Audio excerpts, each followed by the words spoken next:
ರಾಜ್ಯ ವಿಧಾನಸಭೆಯಿಂದ ರಾಜ್ಯಸಭೆಗೆ ನಡೆಯುವ ಚುನಾವಣೆಯಲ್ಲಿ ಹಿಂದುಳಿದ ವರ್ಗಗಳ ಪಕ್ಷ ಸಂಘಟಕ ಪ್ರೊಫೆಸರ್ ಎ ನಾಗರಾಜ್ ಅವರು ಅವಿರೋಧವಾಗಿ ಆಯ್ಕೆಯಾಗಿರುವುದನ್ನು ಜಿಲ್ಲಾ ಬಿಜೆಪಿ ಸ್ವಾಗತಿಸುತ್ತದೆ ಎಂದು ಬಿಜೆಪಿ ಜಿಲ್ಲಾ ಪ್ರಧಾನ ಕಾರ್ಯದರ್ಶಿ ಈಶ್ವರಹಳ್ಳಿ ಮಹೇಶ್ ಅವರು ತಿಳಿಸಿದರು.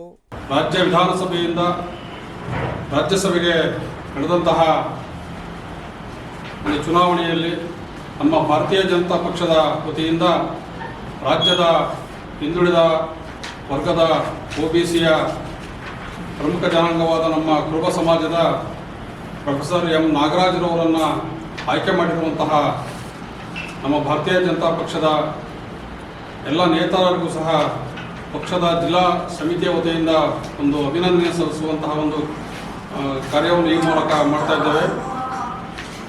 ರಾಜ್ಯ ವಿಧಾನಸಭೆಯಿಂದ ರಾಜ್ಯಸಭೆಗೆ ನಡೆಯುವ ಚುನಾವಣೆಯಲ್ಲಿ ಹಿಂದುಳಿದ ವರ್ಗಗಳ ಪಕ್ಷ ಸಂಘಟಕ ಎಂ ನಾಗರಾಜ್ ಅವಿರೋಧವಾಗಿ ಆಯ್ಕೆಯಾಗಿರುವುದನ್ನು ಜಿಲ್ಲಾ ಬಿಜೆಪಿ ಸ್ವಾಗತಿಸುತ್ತದೆ.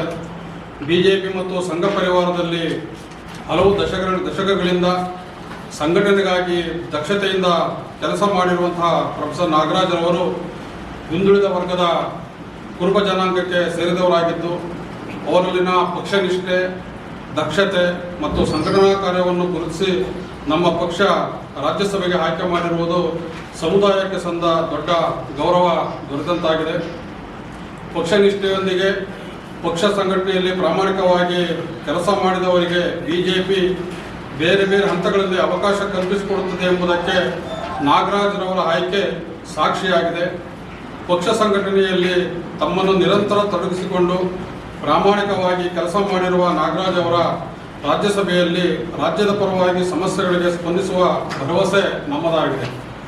ಸುದ್ದಿಗೋಷ್ಠಿಯಲ್ಲಿ ಮಾತನಾಡಿದ ಅವರು, ಬಿಜೆಪಿ ಮತ್ತು ಸಂಘ ಪರಿವಾರದಲ್ಲಿ ಹಲವು ದಶಕಗಳಿಂದ ಸಂಘಟನೆಗಾಗಿ ದಕ್ಷತೆಯಿಂದ ಕೆಲಸ ಮಾಡಿರುವ ಪ್ರೊಫೆಸರ್ ನಾಗರಾಜ್ ಅವರು ಹಿಂದುಳಿದ ವರ್ಗದ ಕುರುಬ ಜನಾಂಗಕ್ಕೆ ಸೇರಿದವರಾಗಿದ್ದು ಅವರಲ್ಲಿನ ಪಕ್ಷ ನಿಷ್ಠೆ, ದಕ್ಷತೆ ಮತ್ತು ಸಂಘಟನಾ ಚಾತುರ್ಯವನ್ನು ಗುರುತಿಸಿ ನಮ್ಮ ಪಕ್ಷ ರಾಜ್ಯಸಭೆಗೆ ಆಯ್ಕೆ ಮಾಡಿರುವುದು ಸಮುದಾಯಕ್ಕೆ ಸಂದ ದೊಡ್ಡ ಗೌರವ ದೊರೆತಂತಾಗಿದೆ ಎಂದರು.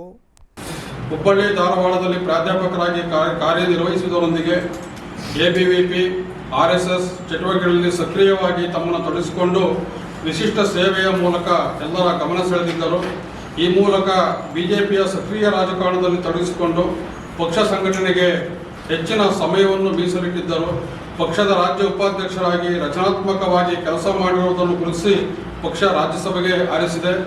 ಇದರ ಜೊತೆಯಲ್ಲಿ ಕರ್ನಾಟಕ ಲೋಕಸೇವಾ ಆಯೋಗದ ಸದಸ್ಯರಾಗಿ ಪ್ರಾಮಾಣಿಕವಾಗಿ ಸೇವೆ ಸಲ್ಲಿಸುವ ನಾಗರಾಜ್ ಅವರು ರಾಜ್ಯಸಭೆ ಸದಸ್ಯರಾಗಿಯೂ ಸಹ ನಿರೀಕ್ಷೆಗೆ ಮೀರಿ ಕೆಲಸ ಮಾಡಿರುತ್ತಾರೆ ಅಂತ ನಂಬಿಕೆ ಇದೆ. ಇದರ ಜೊತೆಯಲ್ಲಿ ಜನಸಂಘದ ಸಂಸ್ಥಾಪಕರಾದಂತಹ ದೀನ್ ದಯಾಳ್ ಉಪಾಧ್ಯಾಯರವರ ಜನ್ಮಶತಾಬ್ದಿ ಅಂಗವಾಗಿ ಪಕ್ಷ ಏನು ತೀರ್ಮಾನ ತೆಗೆದುಕೊಂಡಿತ್ತು, ರಾಜ್ಯದ ಪ್ರತಿ ಜಿಲ್ಲೆಗಳಲ್ಲಿ ಪಕ್ಷದ ಕಾರ್ಯಾಲಯವನ್ನು ನಿರ್ಮಾಣ ಮಾಡಬೇಕು ಅಂತ ಪಕ್ಷದ ಇಂದಿನ ಅಧ್ಯಕ್ಷರಾದಂತಹ ರಾಷ್ಟ್ರೀಯ ಅಧ್ಯಕ್ಷರಾಗಿದ್ದಂತಹ ಅಮಿತ್ ಶಾ ಅವರ ಕನಸಿನ ಭವನ ನಿರ್ಮಾಣದ ರಾಜ್ಯ ಸಂಚಾಲಕರಾಗಿ ಕಾರ್ಯವನ್ನು ನಿರ್ವಹಿಸಿ ನಿರೀಕ್ಷೆಗೆ ಮೀರಿ ರಾಜ್ಯದಲ್ಲಿ ಕಟ್ಟಡ ನಿರ್ಮಾಣಕ್ಕೂ ಸಹ ಶ್ರಮಿಸಿದಂತಹ ವ್ಯಕ್ತಿ ಡಾಕ್ಟರ್ ಪ್ರೊಫೆಸರ್ ಎಂ ನಾಗರಾಜ್ ಅವರು. ಈ ಎಲ್ಲ ಕಾರ್ಯಗಳನ್ನು ಮೆಚ್ಚಿ ಅವರ ಗುರುತಿಸಿ ಪಕ್ಷ ಈ ಥರ ಒಂದು ಪ್ರಾಮಾಣಿಕವಾಗಿ ಕೆಲಸವನ್ನು ಮಾಡಿದವರನ್ನು ಪಕ್ಷ ಗುರುತಿಸುತ್ತದೆ ಎಂಬ ಸಂದೇಶವನ್ನು ಬಿಜೆಪಿ ಸಾರುವ ಮೂಲಕ ಪ್ರೊಫೆಸರ್ ಎಂ ನಾಗರಾಜ್ರವರಿಗೆ ನಮ್ಮ ಪಕ್ಷ ರಾಜ್ಯಸಭೆಗೆ ಅವಕಾಶವನ್ನು ಮಾಡಿ ಸಂಸತ್ತಿನಲ್ಲಿ ನಮ್ಮ ರಾಜ್ಯದಿಂದ ಏಕೈಕ ಕುರುಬ ಸಮಾಜದ ಒಬ್ಬ ವ್ಯಕ್ತಿ ಸಂಸತ್ತಿನಲ್ಲಿ ರಾಜ್ಯಸಭೆಗೆ ಆಯ್ಕೆಯಾಗಿರುವುದು ಹೆಮ್ಮೆ ಅಂತ ಹೇಳುತ್ತಾ ಅವರಿಗೆ ನಮ್ಮ ಸಮಾಜದ ವತಿಯಿಂದ ಮತ್ತು ಪಕ್ಷ ಸಹ ರಾಜ್ಯಾಧ್ಯಕ್ಷರಿಗೆ, ನಮ್ಮ ರಾಷ್ಟ್ರೀಯ ಅಧ್ಯಕ್ಷರಾದ ನಿತಿನ್ ನಬೀನ್ ಅವರಿಗೆ, ನರೇಂದ್ರ ಮೋದಿ ಅವರಿಗೆ, ಅಮಿತ್ ಶಾ ಅವರಿಗೆ, ಪಕ್ಷದ ಎಲ್ಲ ಹಿರಿಯ ಸಂಘಟಕರಿಗೂ ಸಹ ತುಂಬ ಹೃದಯದ ಧನ್ಯವಾದವನ್ನು ಅರ್ಪಿಸುತ್ತಾ ಇದೇ ರೀತಿಯಲ್ಲಿ ಪಕ್ಷ ಈ ದಲ್ದಲೆ ಹಿಂದುಳಿದ ವರ್ಗದ ರಘು ಕೌಟಲ್ಯರು, ಮಡಿವಾಳ ಸಮಾಜದ ರಘು ಕೌಟಲ್ಯರನ್ನು ಸಹ ವಿಧಾನಸಭೆಯಿಂದ ವಿಧಾನ ಪರಿಷತ್ಗೆ ಆಯ್ಕೆ ಮಾಡಿದೆ. ಅದೇ ರೀತಿಯಲ್ಲಿ ದಲಿತ ವರ್ಗದ ನಾಯಕರಾದ ಚಲವಾದಿ ನಾರಾಯಣಸ್ವಾಮಿ ಅವರಿಗೆ ವಿಧಾನ ಪರಿಷತ್ನಲ್ಲಿ ಪ್ರತಿಪಕ್ಷ ಸ್ಥಾನವನ್ನು ಕೊಟ್ಟಿದೆ.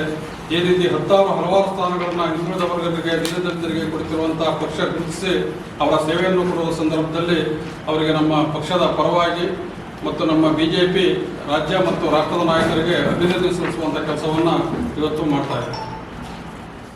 ಸುದ್ದಿಗೋಷ್ಠಿಯಲ್ಲಿ ರಾಜು, ಪುಟ್ಟೇಗೌಡ, ಬಸವರಾಜು, ತಮ್ಮೇಗೌಡ, ನಾಗೇಗೌಡ, ಉಪಸ್ಥಿತರಿದ್ದರು.